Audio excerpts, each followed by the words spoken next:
Hi everybody, this is Craig Tanner for the Mindful Eye and the Daily Critique. This is another question-based critique today where I describe the main subject as the photographer describes it and his or her backstory, and then look at any questions that the photographer might have about the image. This fantastic image was created by Henry, who is a beginning photographer from Illinois. Metadata first, Canon Rebel, effective focal length of 80 millimeters, exposure trio ISO 100, f5, and 1/250th of a second.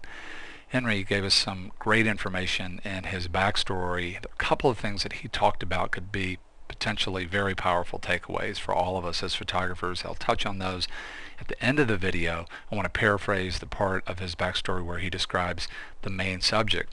He says the main subject is the juxtaposition of the serious energy of the adult here and the playful energy of the child. If you're curious about the location, this is the lobby of the Milwaukee Art Museum. Talk more about that a little bit later.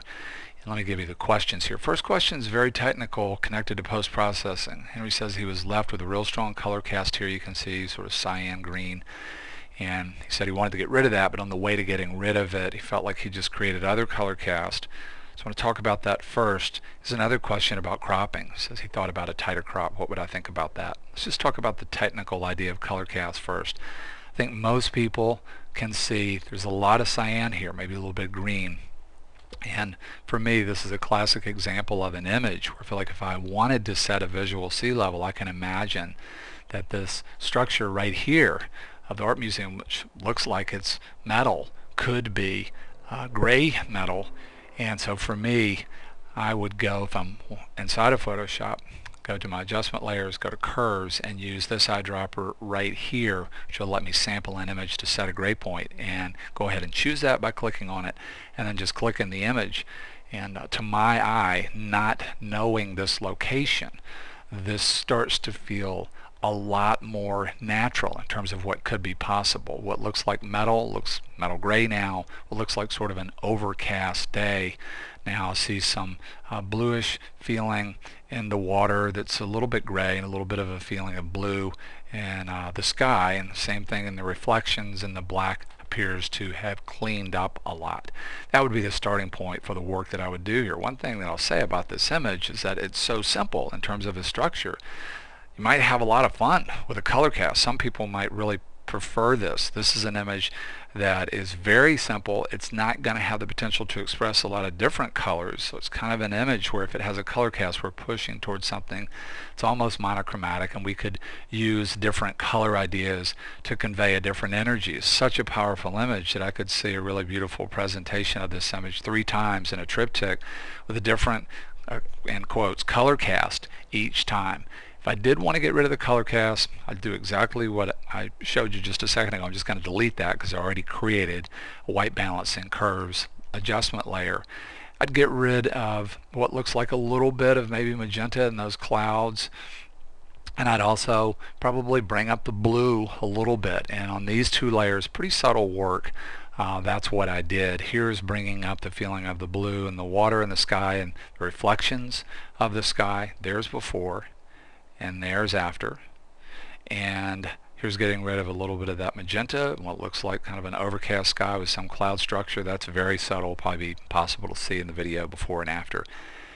And then this is one that I've been touching on almost ever since I've been online, talking about managing images that come out of a digital camera. Digital opens shadows up in a way that I don't think is very pleasing, and I would set more of a black point in this file. You've already got the potential for silhouettes. I'd push even more towards that, getting rid of particularly some of the color that seems to be coming from what could be the silhouette of the child. That's just, to me, getting in the way of what is a potentially very strong graphic quality in this image. Here's before and here's after, setting more of a black point. Before and after.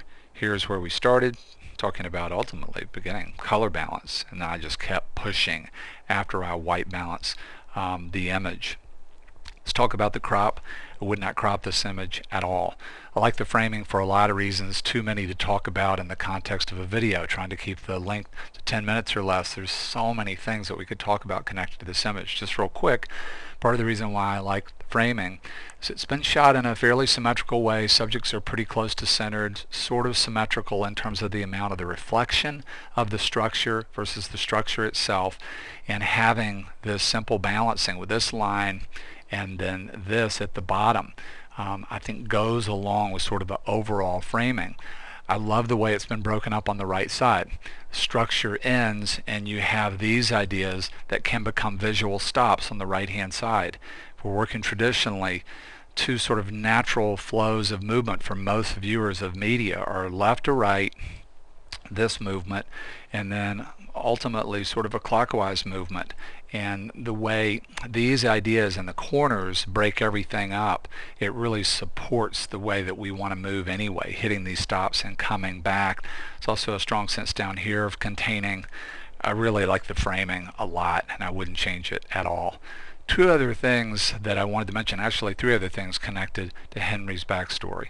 One of the things I wanted to mention is that the driving impetus behind this shot was shooting an assignment for a camera club, and the assignment was work and or play. One of the incredible things about assignments like this that you get from somebody else or self-assignments is that the concept gives you permission to be creative. Too much of the time, our assignment that we've given ourselves when we go out to make anything, write a song, take a picture, do a painting, is to be great. That leads to artist block because we keep waiting for conditions that are great that will lead to great art. It doesn't work that way. It works the other way around. We have to engage. Most of the things that we're making and we're doing are just process, and we're just mining, and then they're helping us to get to those diamonds or the things that have a lot of impact for us and for other people. It comes out of the process, and the beautiful thing about a concept like this, in this case from a camera club, just the permission, getting over those early blocks to getting yourself engaged in the process. Another thing Henry mentioned was choosing a low camera angle here to bring the silhouettes up in the background, and I think that's worked really well. Cannot overemphasize. If you want to get away from documentary, the idea can be hard to do it because it requires effort of choosing extraordinary camera positions like very low to high or high to low. Those just be too close as another one. There are a lot that we could think about. The other thing that Henry talks about, another very powerful takeaway, in a still photograph we just have one frame. To become storytellers with a still photograph, a real basic storytelling idea is the concept of conflict. If we don't have conflict, then we don't have a traditional story.